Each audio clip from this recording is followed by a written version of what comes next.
1ರಿಂದ 3ನೇ ವಚನ ಓದಿ ಯಾರಾದ್ರೂ ಫಾಸ್ಟ್ ಆಗಿ. ಆದಿಕಾಂಡ ಜೆನೆಸಿಸ್ 1 2 3 ಅಬ್ರಹಾಮನಿಗೆ ಸ್ವದೇಶವನ್ನು ಬಂಧು ಬಳಗವನ್ನು ತಂದೆಯ ಮನೆಯನ್ನು ಬಿಟ್ಟು ನಾನು ತೋರಿಸುವ ದೇಶಕ್ಕೆ ಹೊರಟೋಗು, ನಾನು ನಿನಗೆ ದೊಡ್ಡ ಜನಾಂಗವಾಗುವಂತೆ ಮಾಡಿ ಆಶೀರ್ವದಿಸಿ ನಿನ್ನ ಹೆಸರನ್ನು ಪ್ರಖ್ಯಾತಿಗೆ ತರುವೆನು. ಆಮೆನ್. ಹಲ್ಲೆಲೂಯಾ. ನನ್ನ ಪ್ರೀತಿಯ ದೇವರ ಮಕ್ಕಳೇ, ಕರ್ತನ ಮಾತಿಗೆ ನಾವು ವಿಧೇಯರಾಗುವಂತದನ್ನು ಕಲಿಬೇಕು. ಆಮೆನ್. ವಿಧೇಯತೆ ನಮ್ಮ ಜೀವನದಲ್ಲಿ ದೊಡ್ಡ ದೊಡ್ಡ ಆಶೀರ್ವಾದ ತಗೊಂಡು ಹೋಗ್ತಾ ಇದೆ. Amen amen amen amen. ಅಬ್ರಹಾಮನಿಗೆ ದೇವರು ಹೇಳ್ತಾ ಇದ್ದಾನೆ, ನೀನೇನ್ ಮಾಡು, ನೀನ್ ಮನೆ ಬಿಟ್ಬಿಡು, ನೀನ್ ಬಂಧು ಬಳಗನ ಬಿಟ್ಬಿಡು, ನೀನು ಸ್ವದೇಶನ ಬಿಟ್ಬಿಡು, ನಾನು ತೋರಿಸುವ ದೇಶಕ್ಕೆ ಹೊರಟು. ಹಲ್ಲೆಲೂಯಾ. ಅಯ್ಯೋ ದೇವರೇ ನನ್ನ ಮನೆ, ಅಯ್ಯೋ ದೇವರೇ ನನ್ನ ಬಂಧು ಬಳಗ, ಅಯ್ಯೋ ದೇವರೇ ನನ್ನ ಆಸ್ತಿ, ಅಯ್ಯೋ ದೇವರೇ ನನ್ನ ಹೊಲ, ಅಯ್ಯೋ ದೇವರೇ ನನ್ನ ಸಂಬಂಧ ಅಂತ ಅವನು ನೋಡಲಿಲ್ಲ. ಅವನೇನ್ ಮಾಡ್ತಾ ಇದ್ದಾನೆ, ದೇವರು ಹೇಳಿದ ಹಾಗೆ ಆತನ ಮಾತಿಗೆ ವಿಧೇಯನಾಗಿ, ಓ ಹಲ್ಲೆಲೂಯಾ, ಆತನ ಮಾತಿಗೆ ವಿಧೇಯನಾಗಿ ಅಬ್ರಹಾಮನು ಹೊರಟು ಬಿಟ್ಟಾರೆ. ದೇವರು ಏನು ಆಶೀರ್ವಾದ ಕೊಟ್ಟಿದ್ದಾನೆ, ನಾನು ನಿನ್ನನ್ನು ದೊಡ್ಡ ಜನಾಂಗವಾಗುವಂತೆ ಮಾಡ್ತೇನೆ, ನಿನ್ನ ಹೆಸರನ್ನ ಪ್ರಖ್ಯಾತಿಗೆ ತರ್ತೇನೆ. ಹಲ್ಲೆಲೂಯಾ. ನನ್ನ ಪ್ರೀತಿಯ ದೇವರ ಮಕ್ಕಳೇ, ನನ್ನ ದೇವರು, ನಾನು ನೀನು ಆರಾಧನೆ ಮಾಡ್ತಾ ಇರುವ ದೇವರು ನಮ್ಮನ್ನ ಕೇವಲವಾಗಿ ಬಿಡಬೇಕಂತ ಅವರು ಇಷ್ಟಪಡ್ತಾ ಇಲ್ಲ, ನಮ್ಮನ್ನ ಪ್ರಖ್ಯಾತಿಯ ದಾರಿಯಲ್ಲಿ ನಡೆಸಬೇಕಂತ ಇಷ್ಟಪಡ್ತಾ ಇಲ್ಲ. Amen amen amen. ಹಲ್ಲೆಲೂಯಾ. ನಿರಾಸೆಯಲ್ಲಿ ಇದ್ದೀರಾ, ಅನಾರೋಗ್ಯದಲ್ಲಿ ಬಳಲ್ತಾ ಇರಬಹುದು, ಸಾಲದಲ್ಲಿ ಇದ್ದೀರಾ, ಸಮಸ್ಯೆಗಳಲ್ಲಿ ನರಳ್ತಾ ಇದ್ದೀರಾ, ಡೋಂಟ್ ವರಿ, ನಿಮಗೊಂದು ಶುಭ ಸಮಾಚಾರ ಇದೆ. ದೇವರು ಹೇಳ್ತಾ ಇದ್ದಾನೆ, ನಾನು ನಿನ್ನನ್ನು ದೊಡ್ಡ ಜನಾಂಗವಾಗುವಂತೆ ಆಶೀರ್ವದಿಸ್ತೇನೆ. Hallelujah hallelujah. ಮೈಂಡ್ ಫ್ರೀ ಬಿಡ್ರಿ, ಮನಸ್ಸಿನೊಳಗಿರುವ ಎಲ್ಲ ಹೊಲಸನ್ನು ತೆಗೆದು ದೂರ ಹೋಗಿರಿ. ಕರ್ತನೇ ನನ್ನ ಒಳಗಡೆ ಬಾ, ಕರ್ತನೇ ನನ್ನ ಹೃದಯದ ಒಳಗಡೆ ಬಾ, ಕರ್ತನೇ ನನ್ನ ಜೀವಿತದ ಒಳಗಡೆ ಬಾ. ಓ ಹಲ್ಲೆಲೂಯಾ. ನಿನ್ನ ವಾಗ್ದಾನವನ್ನು ನಾನು ಪಡೆಯುತ್ತೇನೆ ಸ್ವಾಮಿ. ಹಲ್ಲೆಲೂಯಾ. ಪ್ರೀತಿಯ ದೇವರ ಮಕ್ಕಳೇ, ಪ್ರಖ್ಯಾತಿ ಆಶೀರ್ವಾದ. ಅಬ್ರಹಾಮನಿಗೆ ದೇವರು ಕೊಟ್ಟಿದ್ದು ವಾಗ್ದಾನ, ಪ್ರಖ್ಯಾತಿಯ ವಾಗ್ದಾನ. ಅದೇ ಆದಿಕಾಂಡ 22ನೇ ಅಧ್ಯಾಯದಲ್ಲಿ ನೋಡ್ತೇವೆ, ಅಬ್ರಹಾಮನಿಗೆ ದೇವರು ಮತ್ತೆ ಹೇಳ್ತಾ ಇದ್ದಾನೆ, ನಿನಗೆ ಇರುವ ಒಬ್ಬನೇ ಮಗನನ್ನ ತಂದು ನನಗೆ ಬರೆ. ಎಲ್ಲಿ ಬಲಿ ಮಾಡಬೇಕು? ನಾನು ತೋರಿಸುವ ಸ್ಥಳದಲ್ಲೇ ಹೋಗ್ಬೇಕು, ಮೋರಿಯಾ ಎಂಬ ಬೆಟ್ಟಕ್ಕೆ ಹೋಗ್ಬೇಕು, ಅಲ್ಲೇ ನೀನು ಬಲಿ ಕೊಡಬೇಕು, ನನಗೆ ಸರ್ವಾಂಗ ಹೋಮವಾಗಿ ಅರ್ಪಣೆ ಮಾಡಬೇಕು. ಅಬ್ರಹಾಮನು ಆಗಲ್ಲ ಅಂತ ಹೇಳಿದ್ನ, ದೇವರ ಮಾತಿಗೆ ವಿಧೇಯನಾದರೆ. ಹಲ್ಲೆಲೂಯಾ.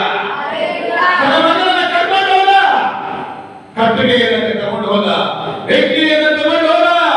ದಾರಿ ಮಧ್ಯದಲ್ಲಿ ಮಗನು ಕೇಳ್ತಾನೆ, ಅಪ್ಪ ಹೋಮಕ್ಕೆ ಬೇಕಾದ ಕಟ್ಟಿಗೆ ಇದೆ, ಬೆಂಕಿ ಇದೆ, ಆದ್ರೆ ಹೋಮಕ್ಕೆ ಬೇಕಾದ ಕುರಿಯಲ್ಲಿ. ಹಲ್ಲೆಲೂಯಾ. ಅಬ್ರಹಾಮನು ನಂಬಿಕೆಯಿಂದ ಹೇಳ್ತಾನೆ, ಮಗನೇ ಹೋಮಕ್ಕೆ ಬೇಕಾದ ಕಟ್ಟಡದ ಕುರಿಯನ್ನ ಯೆಹೋವನೇ ಒದಗಿಸುವನು. ಆಮೆನ್. ಹಲ್ಲೆಲೂಯಾ. ನನ್ನ ಪ್ರೀತಿಯ ದೇವರ ಮಕ್ಕಳೇ, ಹೊರತೆಯಲ್ಲಿದ್ದೀರಾ? ಅಯ್ಯೋ ನಾಳೆ ಏನ್ ಮಾಡ್ಬೇಕಪ್ಪ ಅಂತ ಕಾಯ್ತಾ ಇದ್ದೀರಾ? ದೇವರು ಹೇಳ್ತಾ ಇದ್ದಾನೆ, ಆ ಸಂದರ್ಭಕ್ಕೆ ಬೇಕಾದದನ್ನು ನನ್ನ ದೇವರು ಒದಗಿಸುವುದಕ್ಕೆ ಇಲ್ಲ. ಆಮೆನ್. ನೀನು ದೇವರ ಮಾತಿಗೆ ಹಲ್ಲೆಲೂಯಾ ವಿಧೇಯತೆಯಿಂದ ನಡೆದುಕೋ. Amen amen amen. ಕೀರ್ತನೆ 37ನೇ ಅಧ್ಯಾಯದ 22ನೇ ವಚನ, ಕೀರ್ತನೆ 37ನೇ ಅಧ್ಯಾಯದ 22ನೇ ವಚನ, Psalms chapter 37 verse 22. ಅವರು ದೇಶವನ್ನು ಅನುಭವಿಸುವರು, ಅವರ ಶಾಪಕ್ಕೆ ಯಾರಿಗಿರುವುದು, ಅವರು ತೆಗೆದುಹಾಕಲ್ಪಡುವರು. ಹಲ್ಲೆಲೂಯಾ. ಇನ್ನೊಂದು ಸರಿ ಯೆಹೋವನ ಆಶೀರ್ವಾದವು ಎಲ್ಲರೂ ಹೇಳಿ, ಯೆಹೋವನ ಆಶೀರ್ವಾದವು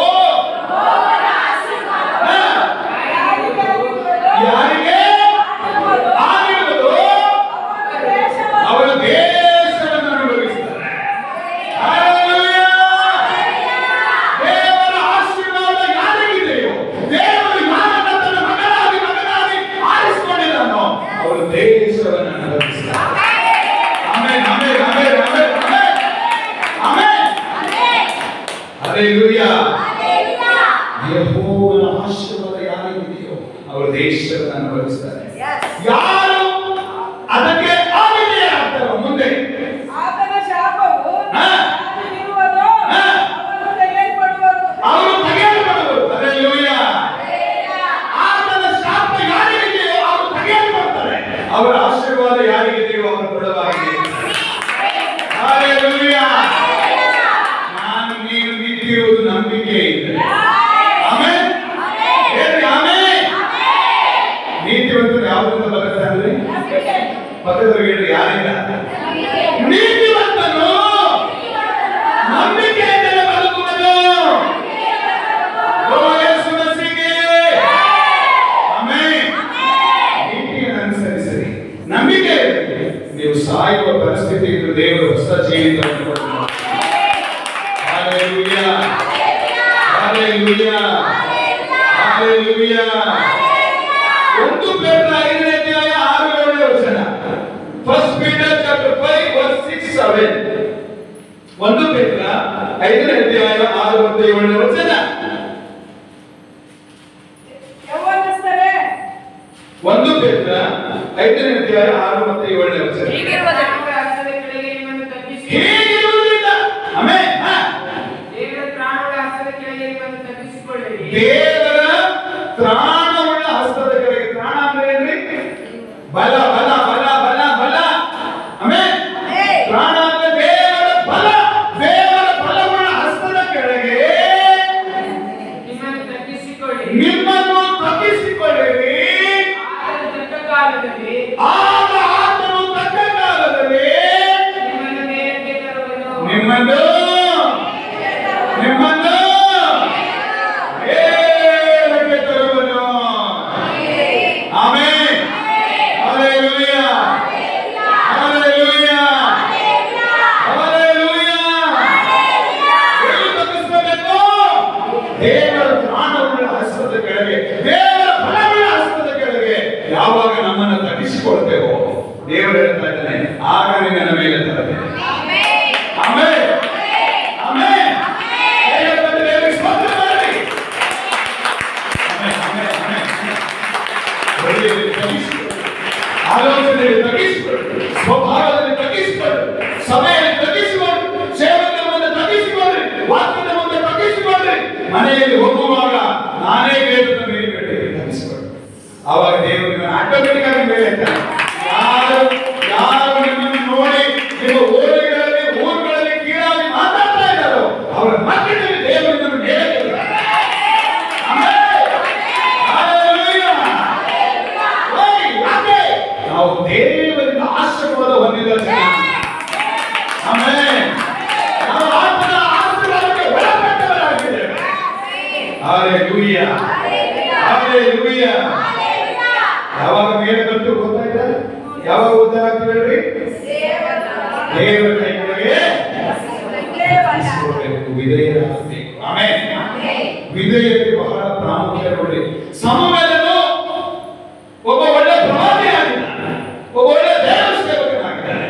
ಸೌಲ ಒಬ್ಬ ರಾಜನಾಗಿದ್ದಾನೆ. ನಾನೇ ರಾಜ ಅಂತ ಮೆರಿದ. ಯಾರನ್ನು ಅಭಿಷೇಕ ಮಾಡಿದವರನ್ನು ಮಾತ್ರ, ಯಾರನ್ನು ಆರಿಸಿಕೊಂಡವರನ್ನು ಮಾತ್ರ. ಹಲ್ಲೆಲೂಯಾ. ದೇವರನ್ನು ತಳ್ಳಿಬಿಡ್ತಾರೆ. ಯಾರನ್ನ ಆರಿಸಿಕೊಂಡ? ದಾವೀದನನ್ನು ಆರಿಸಿಕೊಂಡ. ಹಲ್ಲೆಲೂಯಾ. ಇವತ್ತು ನಿನ್ನನ್ನು ನನ್ನನ್ನು ದೇವರು ಆರಿಸಿಕೊಂಡಿದ್ದಾರೆ ಅಂದ್ರೆ ನಾವೇನ್ ಮಾಡಬೇಕು? ದೇವರ ಮುಂದುಗಡೆ ತಗ್ಗಿಸಲ್ಪಡಬೇಕು, ವಿಧೇಯರಾಗಬೇಕು, ಒಪ್ಪಿಸಿಕೊಡ್ಬೇಕು, ಸಮರ್ಪಣೆಯ ಜೀವಿತ ಇರಬೇಕು. ಹಲ್ಲೆಲೂಯಾ. ಹಲ್ಲೆಲೂಯಾ. ಹಲ್ಲೆಲೂಯಾ. ಹಲ್ಲೆಲೂಯಾ. ತಗ್ಗಿಸಿಕೊಳ್ಳುವಿಕೆ ನನ್ನ ಜೀವಿತದಲ್ಲಿ ಬಹಳ ಪ್ರಾಮುಖ್ಯವಾಗಿದೆ ನೋಡಿ. ಆಮೆನ್. ಆಮೆನ್. ಯೂದ 1ನೇ ಅಧ್ಯಾಯ 8-9 ವಚನ ಓದಿ ಯಾರು? ಯೂದ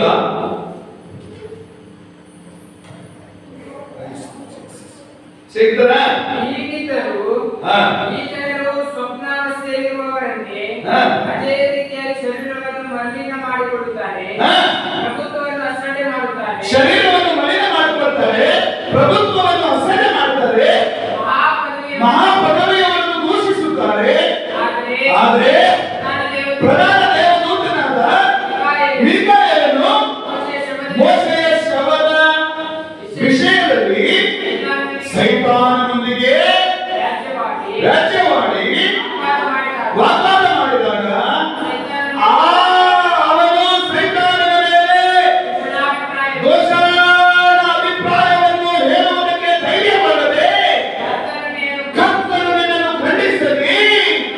ಅಂದನು. ಆದರೆ ಈ ಜನರು ತಮಗೆ ಗೊತ್ತಿಲ್ಲದ ಎಲ್ಲವನ್ನು ದೂಷಿಸುತ್ತಾರೆ ಮತ್ತು ತಾವು ವಿವೇಕ ಶೂನ್ಯ ಪಶುಗಳಂತೆ ಸ್ವಾಭಾವಿಕವಾಗಿ ಯಾವುದನ್ನು ತಿಳ್ಕೊಳ್ತಾರೋ ಅವರಲ್ಲಿ ತಮ್ಮನ್ನು ಕೆಡಿಸಿಕೊಳ್ತಾರೆ. ಅವರ ಗತಿಯನ್ನು ಏನು ಹೇಳಲಿ? ಇವರು ಕಾಯಿನ ಮಾರ್ಗವನ್ನು ಹಿಡಿದವರು ಹಣ ಸಂಪಾದನೆ ಮಾಡೋದಕ್ಕೆ, ದ್ರವ್ಯ ಸಂಪಾದನೆಗೋಸ್ಕರ ವಿರಾಮದ ಕ್ರಾಂತಿಯಲ್ಲಿ ಪೂರ್ಣವಾಗಿ ಮುಳುಗಿದವರು, ಕೊಡಹಣ್ಣಂತೆ ಎದುರು ಮಾತಾಡುವ ಒಂದು ಮಾತುಗಳನ್ನಾಡಿ ನಾಶವಾಗಿ ಹೋಗತಕ್ಕವರು ಆಗಿದ್ದಾರೆ. ಆಮೆನ್.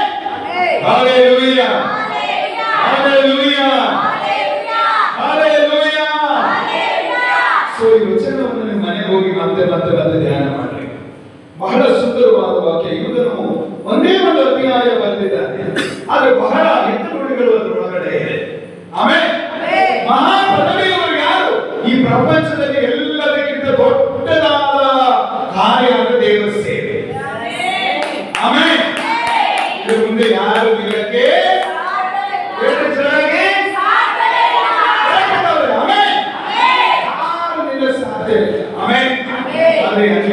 ನೋಡ್ತಾ ಇದ್ದೇವೆ. ಬಹಳ ಜನ ಹಲ್ಲೆಲೂಯಾ, ಬಹಳ ಜನ ನಾವು ಬಿದ್ದ ಮರಗಳು 13 ಬೇರು ಸಹಿತ ಕಿತ್ತು ಬಿದ್ದ ಮರಗಳು ಸ್ವಂತ ಅವಮಾನಗಳ ನೊರೆಯನ್ನು ಕಾರುವ ಸಮುದ್ರದ ಹುಚ್ಚು ತೆರೆಗಳು ಆಗಿದ್ದಾರೆ. ಹುಚ್ಚು ತೆರೆಗಳು ಆಗಿದ್ದಾರೆ. ಅನೇಕ ನಕ್ಷತ್ರಗಳಾದ ಇವರ ಪಾಲಿಗೆ ಕಾಲದಲ್ಲಿಯೂ ಸದಾ ಕಾಲವೂ ಇಟ್ಟಿರುವುದು. Hallelujah, hallelujah. ಅವರು ಹೇಳಿದಂತ ಬರೆಯಲು ಜೋರಾಗಿ ಕಾಗತ್ತಲೆ. ಅವರಿಗೆ ದೇವರು ಹೇಳ್ತಿದ್ದಾನೆ ಕಾಗತ್ತಲೆ ಎಂಬ ಭಾಷ್ಯವನ್ನು ದೇವರು ಇಟ್ಟಿದ್ದಾನೆ. ಹಲ್ಲೆಲೂಯಾ. ನಾವು ಏನ್ ಮಾಡ್ಬೇಕಂತ ನಾವು ಬರೀತಾರೆ ಗೊತ್ತಲ್ಲಿ 21ನೇ ವಚನ, ನಿತ್ಯ ಜೀವಕ್ಕಾಗಿ ನಮ್ಮ ಕರ್ತನಾದ ಯೇಸು ಕ್ರಿಸ್ತನ ಕರುಣೆಯನ್ನು ಎದುರು ನೋಡುತ್ತಾ ನಿಮ್ಮನ್ನು ದೇವರ ಪ್ರೀತಿಯಲ್ಲಿ ಕಾಪಾಡಿಕೊಳ್ಳರೆ. Hallelujah, hallelujah. ಸ್ವಲ್ಪ ಜೋರಾಗಿ ಹೇಳ್ತೀರಾ? ನಿಮ್ಮನ್ನು ದೇವರ ಪ್ರೀತಿಯಲ್ಲಿ ಕಾಪಾಡಿಕೊಳ್ಳಿರಿ. ಆಮೆನ್. ಕಾಪಾಡಿಕೊಳ್ಳಿ ದೇವರ ಪ್ರೀತಿಯ ಒಳಗಡೆ. ಆಮೆನ್. ಅಲ್ಲಿ ಮಾತ್ರ ನಮಗೆ ಆಶೀರ್ವಾದಗಳು ಲಭಿಸಿ ಬರ್ತದೆ. Amen, amen, amen. ವಿಧೇಯತೆ ಅನ್ನುವಂಥದ್ದು ನಮ್ಮ ಜೀವಿತದಲ್ಲಿ ಬಹಳ ಪ್ರಾಮುಖ್ಯವಾದದ್ದು. Hallelujah, hallelujah. Rome chapter 11 verse 20-21. ರೋಮಾಪುರದವರಿಗೆ ಬರೆದ ಪತ್ರಿಕೆ 11ನೇ ಅಧ್ಯಾಯ 20-21ನೇ ವಚನ ಓದ್ರಿ. ನೀನು ಹೇಳುವುದು ನಿಜ. ಹಾ. ಅವರು ನಂಬದೆ ಹೋದದರಿಂದ ಮುರಿದು ಹಾಕಲ್ಪಟ್ಟರು. ಅವರು ನಂಬದೆ ಹೋದದರಿಂದ, ಅವರು ಯೇಸುವನ್ನು ಕಾಣಲಿಲ್ಲ, ಅವರು ಸತ್ಯವನ್ನು ಕಾಣಲಿಲ್ಲ, ಅದಕ್ಕೆ ನಂಬದೆ ಹೋದದರಿಂದ ಅವರು ಮುರಿಯಲ್ಪಟ್ಟರು. ನೀನು ನಿಂತಿರುವುದು ನಂಬಿಕೆಯಿಂದಲೇ. ನೀನು ನಿಂತಿರುವುದು ರೋಮ 11ನೇ ಅಧ್ಯಾಯ 20-20. ನೀನು ನಿಂತಿರುವುದು. ಆಮೇಲೆ ಗರ್ವಪಡಬೇಡ, ಗರ್ವಪಡಬೇಡ, ಭಯದಿಂದ ಇರು. ದೇವರು ಹುಟ್ಟು ಕೊಂಬೆಯನ್ನೇ ಉಳಿಸದೇ ಇದ್ದ ಮೇಲೆ ನಿನ್ನನ್ನು ಉಳಿಸುವುದಿಲ್ಲ.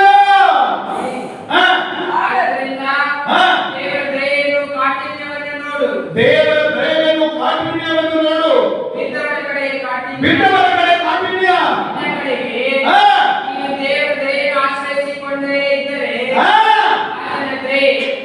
ನೀನು ದೇವರ ದಯೆಯನ್ನು ಆಶ್ರಯಿಸಿಕೊಂಡೇ ಇದ್ದರೆ ಆತನ ದಯೆ ಇಲ್ಲವಾದರೆ ನಿನ್ನನ್ನು ಪಕ್ಕದವರಿಗೆ ದೇವರ ದಯೆಯನ್ನು ಆಶ್ರಯಿಸಿಕೋ. ಇಲ್ಲ ಅಂದ್ರೆ ದೇವರು ಕಳೆದಾಗುವುದು. ವಿಧೇಯತೆಯಿಂದ ಇರು. ಗರ್ವಪಡಬೇಡ, ಅಹಂಕಾರ ಪಡಬೇಡ, ಸೊಕ್ಕು ಮಾಡಬೇಡ. ವಿಧೇಯತೆಯಿಂದ ಇರು.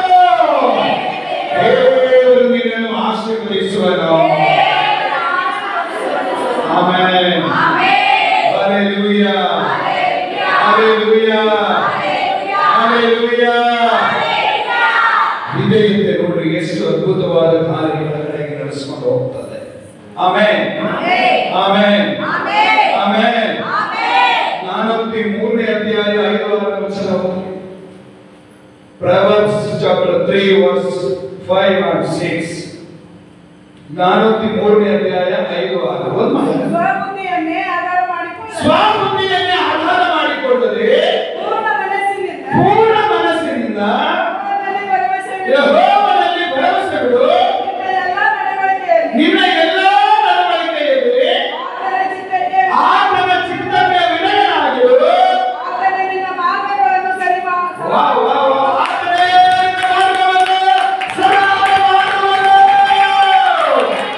ಹಲ್ಲೆಲೂಯಾ. ದೇವರಿಗೆ ಭಯಪಡ್ತೀರಾ? ದೇವರ ವಿಧೇಯತೆಯಿಂದ ಇರ್ತೀರಾ? ಏನೇ ಮಾಡಿದ್ರು ದೇವರ ಅಪ್ಪಣೆ ಮೊದಲು ಪಡ್ಕೊಳ್ಳಿ. ಏನೇ ಮಾಡಿದ್ರು ಮೊದಲು ಪ್ರೇ ಮಾಡಿ.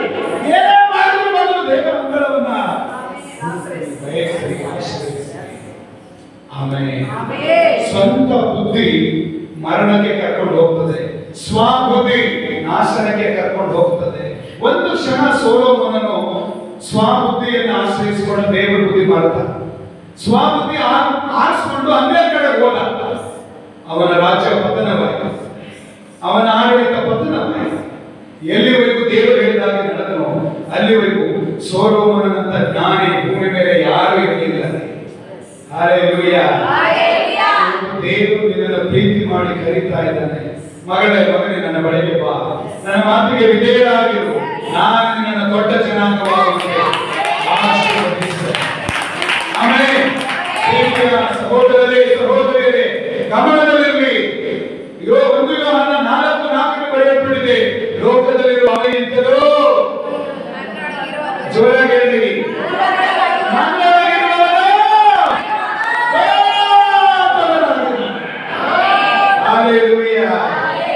ನಾನು ನೀನು ಆರಾಧನೆ ಮಾಡ್ತಾ ಇರುವ ದೇವರು ದೊಡ್ಡವನಾಗಿದ್ದಾನೆ. ಆಮೆನ್. ಒಂದು ಸ್ಕೂಲ್ ಇದೆ ಅಂದ್ರೆ ಅಲ್ಲಿ ಟೀಚರ್ ಮಾತಿಗೆ ವಿಧೇಯನ ಆಗಲಿಲ್ಲ ಅಂದ್ರೆ ಆ ಸ್ಟೂಡೆಂಟ್ ವೇಸ್ಟ್. ಆಮೆನ್. ಒಂದು ಸಭೆ ಇದೆ ಅಂದ್ರೆ ಸಭಾಪಾಲಕರ ಮಾತಿಗೆ ವಿಧೇಯನ ಆಗಲಿಲ್ಲ ಅಂದ್ರೆ ಆ ವಿಶ್ವಾಸಗಳು ವೇಸ್ಟ್. ಹಲ್ಲೆಲೂಯಾ. ಒಂದು ದೇಶ ಇದೆ ಅಂದ್ರೆ ಆ ದೇಶದ ಕಾನೂನಿಗೆ ನಾವು ವಿಧೇಯರಾಗಲಿಲ್ಲ ಅಂದ್ರೆ ಆ ಮನುಷ್ಯ ಶಿಕ್ಷಾ ಪಾತ್ರನಾಗಿದ್ದಾನೆ. ಹಲ್ಲೆಲೂಯಾ. ಆ ಮನುಷ್ಯ ಶಿಕ್ಷೆಗೆ ಯೋಗ್ಯನಾಗಿದ್ದಾನೆ. ದೇಶದ ಕಾನೂನು ಹೇಳ್ತಾ ಇದೆ, ಕೊಲೆ ಮಾಡಬಾರ್ದು, ಅನ್ಯಾಯ ಮಾಡಬಾರ್ದು, ಇತ್ಯಾದಿ ಇತ್ಯಾದಿ ಕಾರ್ಯಗಳು ಮಾಡಬಾರ್ದು ಅಂತ ಇದೆ. ಅದಕ್ಕೆ ವಿರುದ್ಧವಾಗಿ ಹೋದರೆ ಕಾನೂನು ಸುಮ್ಮನೆ ಬರ್ತದೆ. ಹಲ್ಲೆಲೂಯಾ. ದೇವರನ್ನು ಕಾನೂನು ಕೊಟ್ಟಿದ್ದಾನೆ, ಆತನ ಮಾತಿಗೆ ನಾವು ವಿಧೇಯರಾಗಿರಬೇಕು. ಹಲ್ಲೆಲೂಯಾ. ನಾನು ಯಾರ ಮಾತಿಗೆ ವಿಧೇಯನಾಗಲ್ಲ, ನಾನು ಹಾಕಿದ್ದೇ ದಾರಿ, ನನ್ನ ಬುದ್ಧಿಯಂತೆ ನಾನು ನಡೀತೇನೆ, ನನ್ನ ಆಲೋಚನೆಯಂತೆ ನಾನು ನಡೀತೇನೆ ಅಂದ್ರೆ ನೀನು ಆ ಕಟ್ಟಳೆ ಒಳಗಡೆ ಇಲ್ಲ. ಹಲ್ಲೆಲೂಯಾ. ನಿನ್ನ ಕಟ್ಟಳೆಯಲ್ಲಿ ನಡೆಯಲ್ಲ, ದೇವರ ಕಟ್ಟಳೆ ನಡೀತದೆ. ಆಮೆನ್. ಆಮೆನ್. ಹಲ್ಲೆಲೂಯಾ. ನಾನು ಇದನ್ನು ಓದಬೇಕು ಸರ್, ನನಗೆ ಇಂಥದೇ ಪುಸ್ತಕದಲ್ಲಿ ಪಾಠ ಹಾಕಿ ಹಾಕ್ತಾರೆ. ಅವ್ರು ಏನ್ ಮಾಡಿದಾರೋ ಶಿಕ್ಷಣ ಡಿಪಾರ್ಟ್ಮೆಂಟ್ ಅವರು ಅದನ್ನು ಓದ್ಬೇಕು.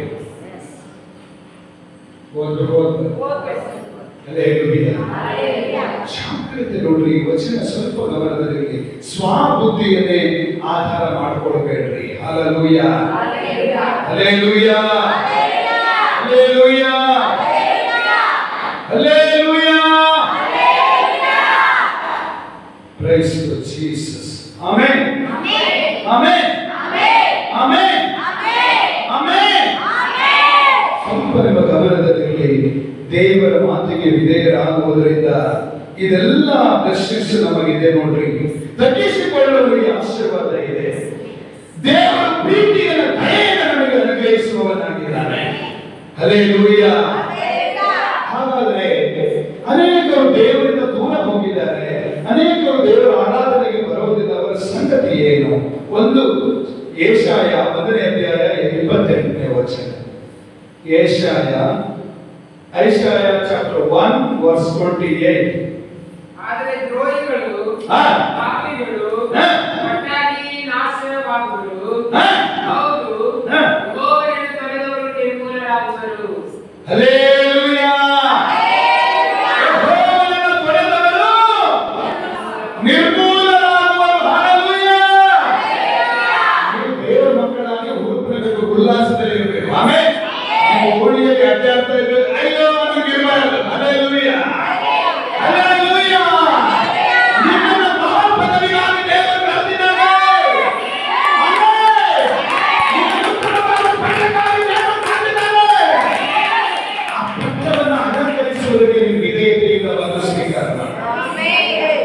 Hallelujah. Hallelujah. ಅಲ್ಲಿ 84ನೇ ಕೀರ್ತನೆ 11ನೇ ವಚನದಲ್ಲಿ ನಾವು ನೋಡ್ತಾ ಇದ್ದೇವೆ. 84ನೇ ಕೀರ್ತನೆ 11ನೇ ವಚನದಲ್ಲಿ Psalms chapter 84 verse 11 ಯೆಹೋವ ದೇವರು ಸೂರ್ಯನು ಗುರಾಣಿಯು ಆಗಿದ್ದಾನಲ್ಲ, ಯೆಹೋವನ ಕೃಪೆಯನ್ನು ಘನವನ್ನು ಅನುಗ್ರಹಿಸುವನು, ಆತನು ಸದ್ಭಕ್ತರಿಗೆ ಯಾವ ಶುಭವನ್ನು ದಯಪಾಲಿಸದೇ ಇದ್ದಾನೋ. Wow, amen, amen, amen, amen. ಚಿಂತೆ ಮಾಡ್ತಾ ಇದ್ದೀರಾ? ಆತನ ಮಾತಿಗೆ ವಿಧೇಯರಾಗೋದು ಕಷ್ಟನಾ? ಬ್ರಾಂಡಿ ಬಾರಿಗೆ ಹೋಗ್ಬೇಡ ಅಂತ ಹೇಳಿ ನೀವು ಹೇಳ್ತೀರಿ ಮನೆಯಲ್ಲಿ, ಅವ್ರಿಗೆ ತುಂಬಾ ಕಷ್ಟ, ನಿಮ್ಮ ಮೇಲೆ ಕೋಪ ಬಂದ್ಬಿಡ್ತಾರೆ. Hallelujah, hallelujah. ಅದು ದೇವರ ಮಾತಿಗೆ ನಾವು ಯಾಕೆ ವಿಧೇಯರಾಗಬೇಕು? ಆತನು ಸೂರ್ಯನು ಗುರಾಣಿಯು ಆಗಿದ್ದಾನೆ, ಅದಕ್ಕೆ ವಿಧೇಯರಾಗಬೇಕು. ಆತನು ಕೃಪೆಯನ್ನು ಘನವನ್ನು ಅನುಗ್ರಹಿಸುವವನಾಗಿದ್ದಾನೆ, ಅದಕ್ಕೆ ವಿಧೇಯರಾಗಬೇಕು. ಆತನು ತನ್ನ ಸದ್ಭಕ್ತರಿಗೆ ಯಾವ ಶುಭವನ್ನು ದಯಪಾಲಿಸದೇ ಇದ್ದಾನೋ. ಹಲ್ಲೆಲೂಯಾ.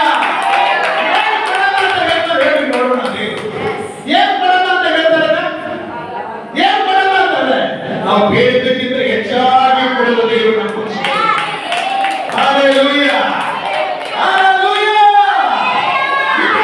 ಆಶೀರ್ವಾದ.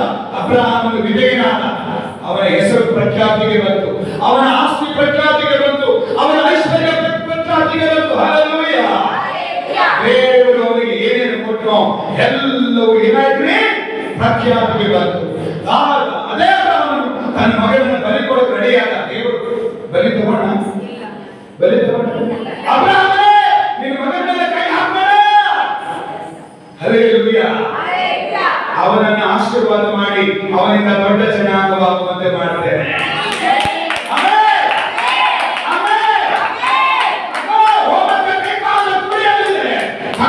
ಹೋಮ ಮಾಡು, ನಿನ್ನ ಮಗನ ಮೇಲೆ ಕೈ ಹಾಕಬೇಡ. ಹಲ್ಲೆಲೂಯಾ.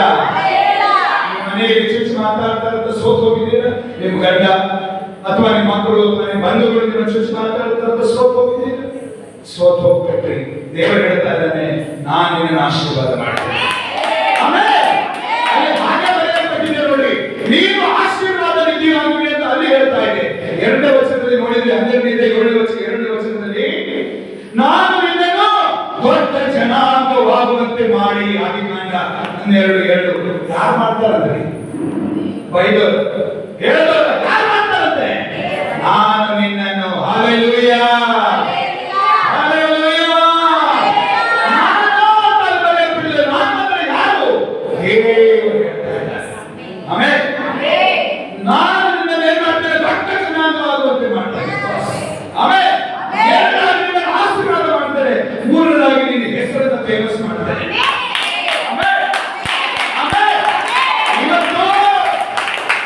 ಇವತ್ತು ಯಾರು ಈ ಸಭೆಯನ್ನು ಬಿಟ್ಟು ಹೋಗಿದ್ದಾರೋ ಪಶ್ಚಾತ್ತಾಪ ಪಡ್ತಾ ಇದ್ದಾರೆ. ಅವ್ರಿಗೆ ಮುಖ ತೋರ್ಸಕ್ ಆಗಲ್ಲ. ಇನ್ನೊಮ್ಮೆ ಅಲ್ಲಿ ಏನಕ್ಕೆ ಹೋಗಕ್ಕಾಗ್ತದೆ? ಹಲ್ಲೆಲೂಯಾ. ಬಿಟ್ಟು ಬರ್ತಾರ ಇಲ್ವೋ? ನಾನು ಬಹಳ ಸಂದರ್ಭದಲ್ಲಿ ಹೇಳ್ತಾ ಇದ್ದೇನೆ, ಏನ್ ಹೇಳ್ತೇನೆ? ನೀವು ಯಾವ ರೀತಿ ಆಶೀರ್ವಾದ ನಿಧಿ. ನೀವು ಆಶೀರ್ವಾದ ನಿಧಿಯಾದರೂ ಸಪ್ಪಗಿರ್ತಾರೆ, ಆಶೀರ್ವಾದ ನಿಧಿಯಾದರೂ ಪಾಪದಲ್ಲಿರ್ತಾರ, ಆಶೀರ್ವಾದ ನಿಧಿಯಾದರೂ ಕೋಪದಲ್ಲಿರ್ತಾರ. ಎಫೆಸ ಪತ್ರಿಕೆ 4ನೇ ಅಧ್ಯಾಯದಲ್ಲಿ ದೇವರು ಹೇಳ್ತಾ ಇದ್ದಾರೆ, ದೇವರ ವಾಕ್ಯ ಬರೆಯಲ್ಪಟ್ಟಿದೆ, ಕೋಪ ಮಾಡಬೇಕಾದ್ರೂ ಪಾಪ ಮಾಡಬಾರದು. ಪ್ರಸಂಗಿಯಲ್ಲಿ ನಾವು ನೋಡ್ತೇವೆ 8ನೇ ಅಧ್ಯಾಯ 7ನೇ ಅಧ್ಯಾಯದಲ್ಲಿ ಮೂಢನ ಎದೆಯಲ್ಲಿ ಕೋಪ. ಹಲ್ಲೆಲೂಯಾ.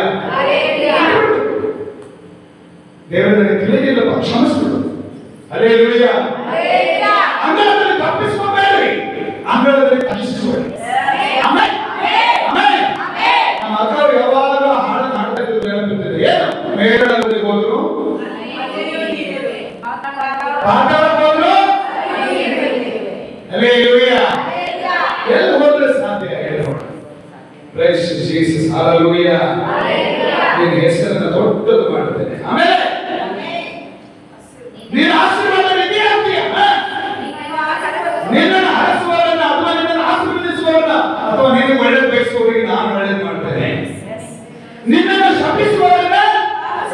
ಬಹಳ ಜನ ನೀವು ಏನ್ ಮಾಡ್ತೀರಿ, ತಾಯಂದಿರು ಒಳ್ಳೆಯವರಿದ್ದೀರಿ, ನಿಮ್ಮ ಯಜಮಾನರಿಗೆ ಅಥವಾ ಮಕ್ಕಳಿಗೆ ನೀವು ಹೇಳ್ತಾ ಇರ್ತೀರ, ಒಳ್ಳೆಯದನ್ನು ಹೇಳ್ತಾ ಇರ್ತೀರ, ನಿಮ್ಮ ಮಾತು ಕೇಳೋದೇ ಇಲ್ಲ. ಯಾಕೆ ಹೇಳಲ್ಲ ಹೇಳಿ? ನನ್ನ ಪ್ರಶ್ನೆ ಉತ್ತರ ಯಾಕೆ ಹೇಳಲ್ಲ? ಪ್ರಶ್ನೆ ಒಳಗಡೆ ಉತ್ತರ ಇದೆ. ಯಾಕೆ ಹೇಳಲ್ಲ? ಒಳ್ಳೆಯದನ್ನ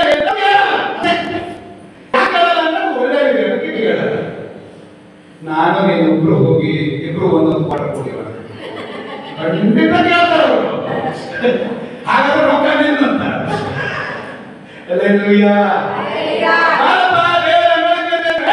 ಬಂದಾಗ ಬರ್ತಿದ್ದ ಹೋದಾಗ ಹೋಗ್ತೀನಿ, ನೀನು ನನಗೆ ಹೇಳಬೇಕಾಗಿಲ್ಲ. ಅವನ ಬಾಯಲ್ಲಿ ಆದ್ರೆ ಶಾಪ ಬಂದ್ಬಿಡ್ತು. ನೀನಲ್ಲ ಅವನು ಬಿಡೋದಕ್ಕೆ ಕಾರಣ, ಅವನ ಮಾತೇ ಅವನು ಬಿಡೋದಕ್ಕೆ ಕಾರಣ. ಹಲ್ಲೆಲೂಯಾ.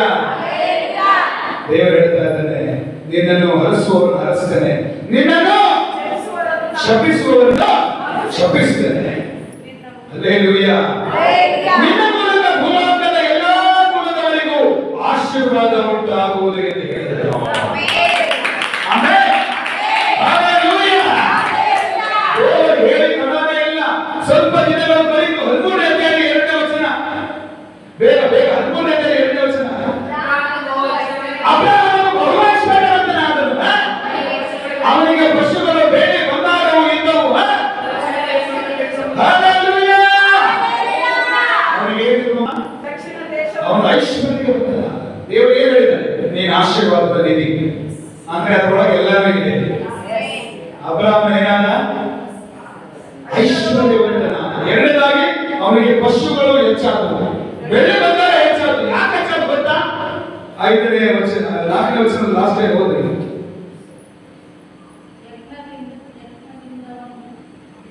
ಯಜ್ಞವೇದಿಯನ್ನು ಕಟ್ಟಿಸಿ ಕ್ಷೇತ್ರಕ್ಕೆ ತಿರುಗಿ ಬಂದು ಅಲ್ಲಿ ಯೆಹೋವನ ಹೆಸರನ್ನು ಹೇಳಿಕೊಂಡು ಆರಾಧಿಸಿದನು. ಆಮೇಲೆ ಈ ಲೋಕದಲ್ಲಿ ಏನ್ ಮಾಡ್ತಾರೆ ಗೊತ್ತಾ? ಯಾಕೆ ಅವನಿಗೆ ಐಶ್ವರ್ಯ ಬಂತು ಗೊತ್ತಾ? ಅವನು ದೇವರನ್ನ ಆರಾಧನೆ ಮಾಡ್ತಾ ಇದ್ದಾನೆ. ಆಮೇಲೆ ಐಶ್ವರ್ಯ ಬಂದ್ಮೇಲೂ ಬಹಳ ಜನ ಮಾತನಾಡ್ತಾರೆ. ನಾನು ಬಹಳ ಸಂದರ್ಭದಲ್ಲಿ ಹೇಳ್ತೇನೆ, ನೀವೆಲ್ಲ ಬಹಳ ಒಳ್ಳೆಯವಿದ್ದೀರಿ. ಬಹಳ ಜನ ಏನ್ ಮಾಡ್ತಾರೆ ಗೊತ್ತಾ? ಸ್ವಲ್ಪ ಐಶ್ವರ್ಯ ಬಂತಂದ್ರೆ ದೇವರಿಗೆ ಗೋಲಿ ಹೊಡಿತಾರೆ. ಬಿಡ ನಡೀತದೆ, ಬಿಡು ಏನಮ್ಮ ನಡೀತದೆ, ಬಿಡು. ಯಾವಾಗಾದ್ರೂ ಹೋಗ್ಬೋದು ಬಿಡು. 10 ಗಂಟೆ ಕೂಡ 12 ಗಂಟೆಗೆ ಹೋಗ್ಬೋದು ಬಿಡು. ನಡೀತದೆ, ಬಿಡು. ನೀನು ಯಾರನ್ನ ದೂಷಣೆ ಮಾಡ್ತಾ ಇದೀಯ? ನೀನು ಅನ್ಕೊಂಡೆ ಪಾಸ್ಟರ್ ಅಂತ ಹೇಳಿ, ಆದ್ರೆ ಅದು ಯಾರಿಗೆ ನೋವು ಅಂತ ಇದೆ?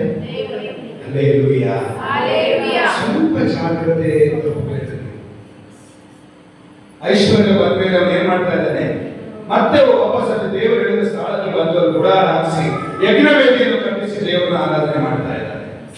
ಹಲ್ಲೆಲೂಯಾ. ಆರಾಧನೆ ಮಾಡಿದ್ಮೇಲೆ ಏನಾಯ್ತು ಅಂದ್ರೆ 5ನೇ ವಚನ ಬೇಗ ಹೋಗ್ತದೆ.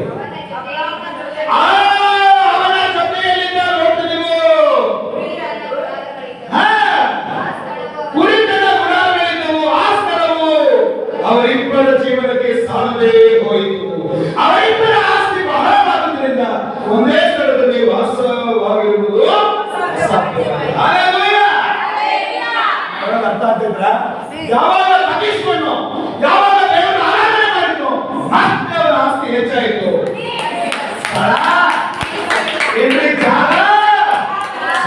ಹಲ್ಲೆಲೂಯಾ. ಆಮೆನ್. ದೇವರ ಮಕ್ಕಳೇ, ವಿಧೇಯರಾಗಿ ನಿಮ್ಮ ಮನೆಗೆ ಹಿಡಿಸಲಾರದಷ್ಟು ಸುಬರಗಳು ದೇವರ ಮಾತಿಗೆ ತಲೆ ತಗ್ಗಿಸಿ ನಿಮ್ಮ ಜೀವಿತದಲ್ಲಿ ದೇವರು ಏನಾದ ಆಶೀರ್ವಾದದ ಬಾಗಿಲನ್ನು ತೆರೆದು ಸುವರ್ಣಗಳನ್ನು ಸುರಿಸುವವನಾಗಿದ್ದಾನೆ. ಆಮೆನ್. ಆಮೆನ್. ಈ ವಾಕ್ಯಗಳ ಮೂಲಕ ಎಲ್ಲರನ್ನು ಆಶೀರ್ವದಿಸಿ. Amen. God bless you. Hallelujah.